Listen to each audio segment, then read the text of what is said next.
और अब कैसे हो?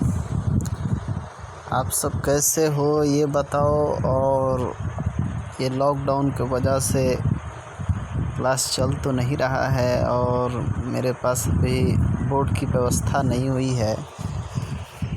बोर्ड अभी लाए नहीं हैं फ़िलहाल। तो चलिए बोर्ड आता है तो बाकी हम बोर्ड पे बताएंगे। तब तक आप लोग को फ़िलहाल कुछ क्वेश्चन बताते हैं। क्लास 10th का है फिजिक्स, यानी प्रकाश का परावर्तन और अपवर्तन चैप्टर का है। पहला चैप्टर है NCERT। तो चलिए और आप लोगों को हम देखते हैं कि फ़र्स्ट क्वेश्चन आपका क्या दे रहा है।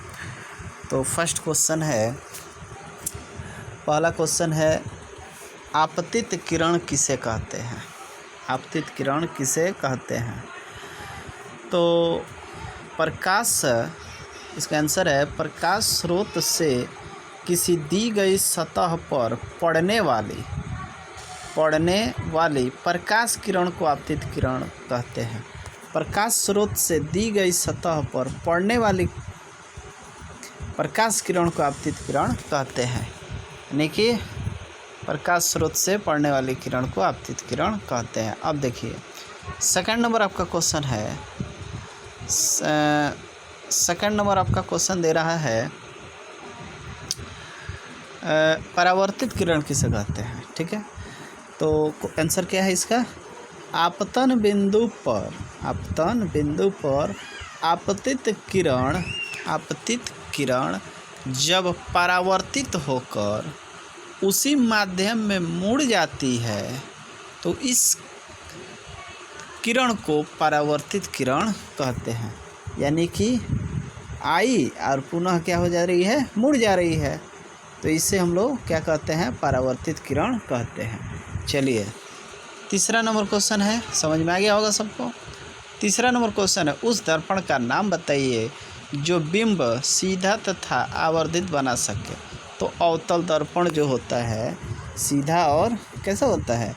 आवर्धित प्रतिबिंब बना सकता है। ठीक है, चलिए अब आ रहा है आपका चौथा क्वेश्चन। चौथा क्वेश्चन, वाहनों में उत्तल दर्पण ही क्यों लगाया जाता है? वाहनों में उत्तल दर्पण ही क्यों लगाया जाता है? तो आंसर है क्योंकि उत्तल दर्पण सदैव सीधा प्रतिबिंब बनाते हैं। उत्तल दर्पण कैसा प्रतिबिंब बनाते हैं? सीधा बनाते हैं। ठीक है ना, तो इसीलिए बनाते हैं। इनकी दृष्टि क्षेत्र बहुत अधिक होती है। ठीक है, और वास्तविक, और ये कैसा बनाते हैं? वास्तविक प्रतिबिंब बनाते हैं क्योंकि ये बाहर की ओर वक्रित होते हैं। इसीलिए वाहनों में उत्तल दर्पण का क्या किया जाता है? उपयोग किया जाता है। आप इतना भी बोल सकते हैं कि वाहनों, क्वेश्चन है कि वाहनों में उत्तल दर्पण ही क्यों लगाया जाता है, तो सीधा बोल सकते हैं वाहनों में उत्तल दर्पण इसलिए लगाया जाता है क्योंकि उत्तल दर्पण सदैव कैसा होता है? सीधा प्रतिबिंब बनाता है। ठीक है, चलिए अब आता है क्वेश्चन नंबर 5 पर। ठीक है, तो 5 पर ही हम ध्यान देंगे। तो 5 में देखिए क्या है, प्रकाश का अपवर्तन किसे कहते हैं? प्रकाश का अपवर्तन किसे कहते हैं? तो क्या दिया है, जब प्रकाश की किरण एक माध्यम से दूसरे माध्यम में जाती है तो यह अपने मार्ग से विचलित हो जाती है। प्रकाश के किरण को अपने मार्ग से विचलित हो जाना ही प्रकाश का क्या कहलाता है? अपवर्तन कहलाता है। ठीक है, आप इसे ऐसे भी कह सकते हैं कि जब प्रकाश एक माध्यम से दूसरी माध्यम में जाती है तो किसी चिकनी सतह से टकराकर पुनः अपने दिशा की ओर लौट जाती है, तितिर बितिर हो जाती है। इस घटना को प्रकाश का क्या कहते हैं? परावर्तन, अपवर्तन कहते हैं। ठीक है, एक बार फिर हम बोल देते हैं, प्रकाश का अपवर्तन किसे कहते हैं? जब प्रकाश एक माध्यम से दूसरी माध्यम में गमन करती है तो किसी चिकनी सतह से टकराकर अपने दिशा को क्या हो जाती है? भटक जाती है। इस घटना को प्रकाश का अपवर्तन कहते हैं, या ये भी बोल सकते हैं जो अभी अभी आपके यहाँ पे लिखा हुआ है। चलिए अब आ रहा है छठा क्वेश्चन, यानी कि 6 नंबर, अपवर्तनांक किसे कहते हैं? ठीक है, तो अपवर्तनांक किसे कहते हैं? तो आंसर क्या है, जब प्रकाश की किरण एक माध्यम से दूसरे माध्यम में जाती है तो यह अपने मार्ग से विचलित हो जाती है। ये विचलन माध्यम और उस माध्यम में प्रकाश की चाल पर निर्भर करता है। अतः अपवर्तनांक माध्यमों में प्रकाश की चाल का अनुपात होता है। ठीक है, समझ में आ गया होगा। चलिए, क्या बोला है हमने? जब प्रकाश की किरण एक माध्यम से दूसरी माध्यम में जाती है तो अपने मार्ग से क्या हो जाती है? विचलित हो। जब प्रकाश एक माध्यम से दूसरी माध्यम में जाएगी ना, मान लीजिए कि प्रकाश आ रही है और एक माध्यम से दूसरी माध्यम में जा रही है, तो अपने क्या हो जा रही है? विचलित हो जा रही है। तो यही है। अब चलिए, उसके बाद क्वेश्चन नंबर आपका 7 पर है। जब प्रकाश की किरण एक माध्यम से दूसरी माध्यम में जाती है तो किस प्रकार मुड़ती है? जब प्रकाश की किरण एक माध्यम से दूसरी माध्यम में जाती है तो किस प्रकार मुड़ती है? तो आंसर क्या है आपका बाबू? आंसर है, देखिए, आंसर आपका दे रहा है, क्वेश्चन क्या है बताइए तो। जब प्रकाश एक माध्यम से दूसरी माध्यम में जाती है तो किस प्रकार मुड़ जाता है? आंसर है, जब प्रकाश की किरण एक माध्यम से दूसरी माध्यम में जाती है, यानी विरल माध्यम से सघन माध्यम में जाती है। एक माध्यम से दूसरी माध्यम का मतलब विरल माध्यम से सघन माध्यम में जाती है, तो यह अभिलंब की ओर मुड़ती है। जब विरल माध्यम से सघन माध्यम में जाएगी तो किस ओर मुड़ेगी बाबू? अभिलंब की ओर। देख रहे हैं ना, किस ओर? अभिलंब की ओर मुड़ती है।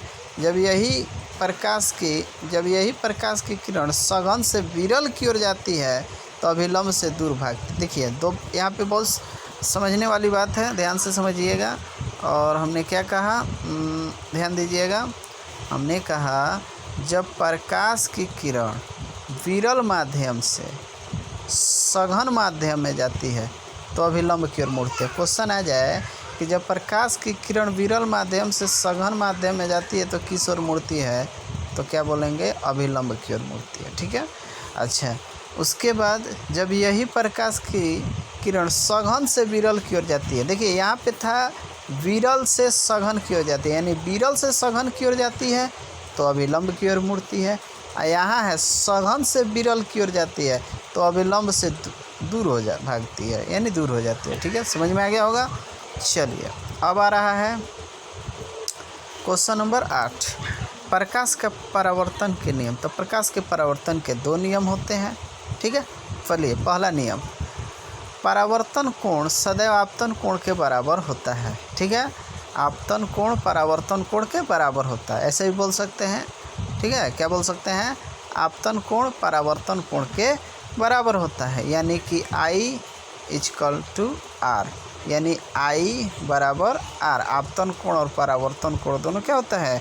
बराबर होता है। ठीक है, चलिए, उसके बाद सेकंड नंबर क्वेश्चन देखिए, इसका दूसरा है, आंसर ही है। पहला हमने क्या बोला? परावर्तन कोण आपतन कोण के बराबर होता है। दूसरा क्या है?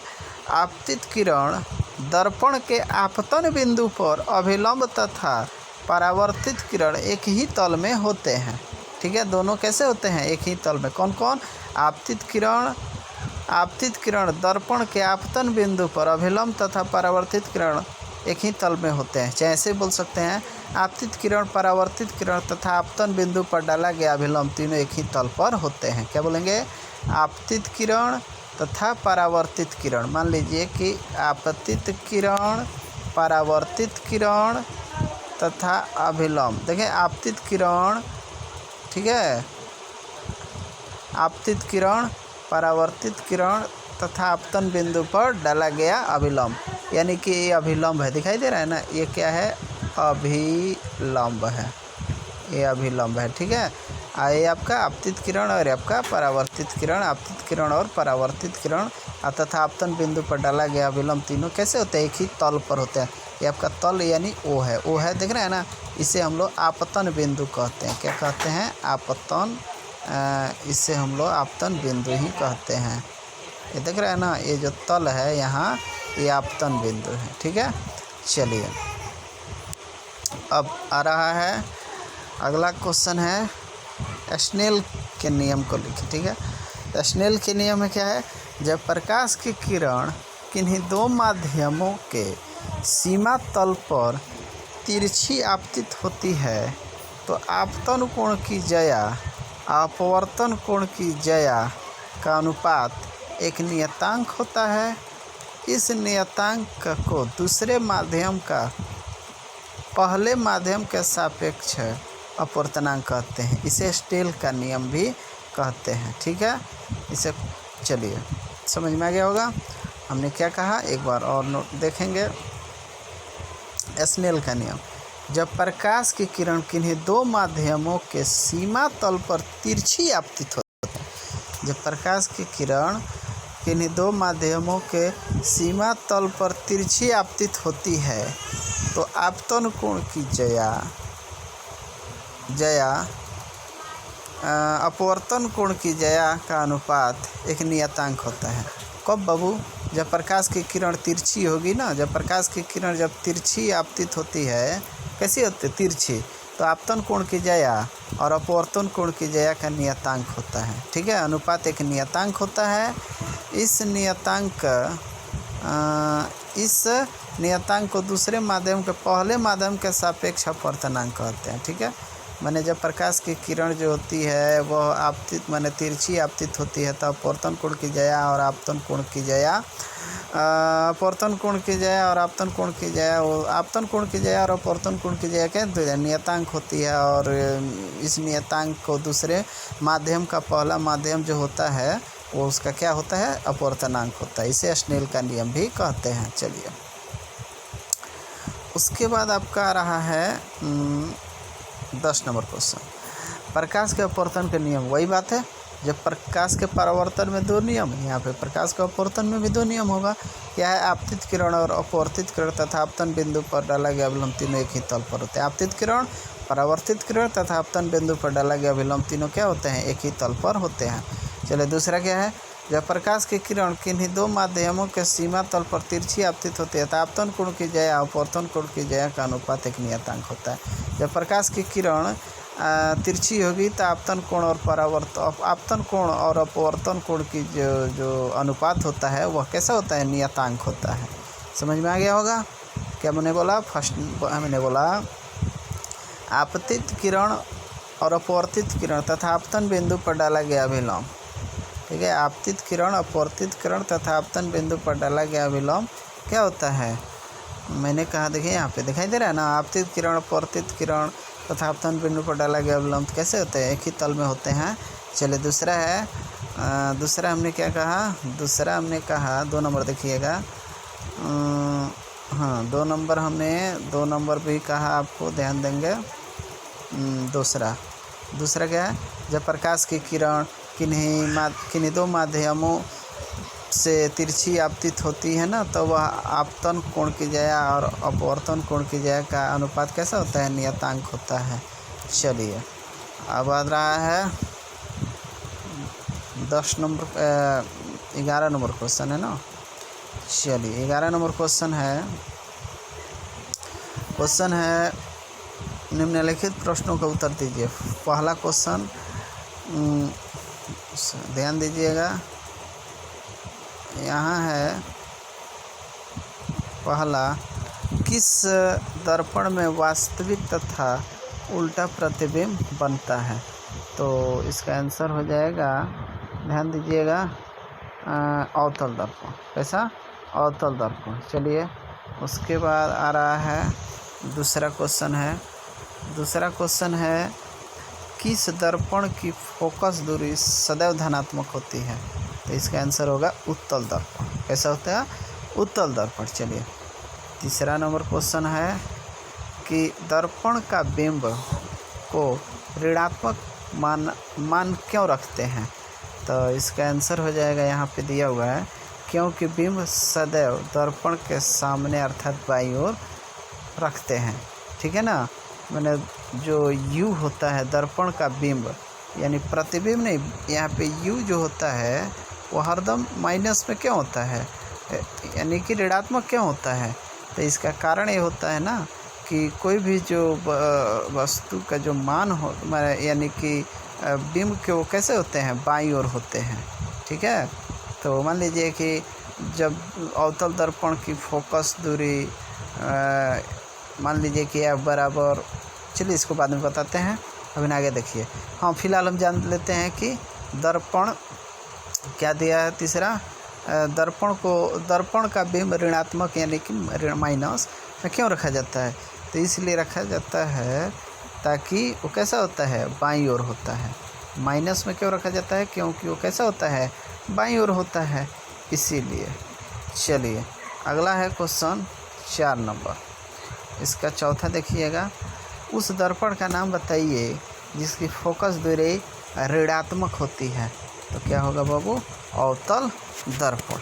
ठीक है, चलिए अगला क्वेश्चन ध्यान दीजिएगा।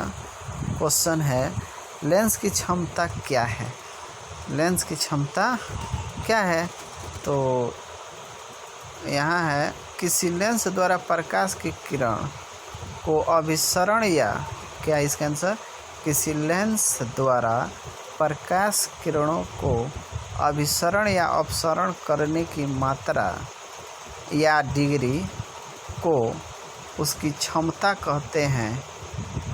यह उस लेंस की फोकस दूरी के व्युत्क्रम के बराबर होता है। इसका SI मात्रक कैसा होता है, डाईआफ्टर होता है। इसका SI मात्रक कैसा होता है, डाईआफ्टर, इसे D से भी सूचित करते हैं। ठीक है, चलिए तो आज के लिए इतना ही रहने देते हैं वीडियो। अगला वीडियो हम कल इसको डालेंगे, और आप मेरे वीडियो को सब्सक्राइब कीजिएगा। प्रशांत सर, आप चैनल खोलिएगा, प्रशांत सर के नाम से यह मेरा चैनल है, और सब्सक्राइब कर दीजिएगा ताकि मैं जो भी वीडियो डालूँ आप तक चला जाए। धन्यवाद।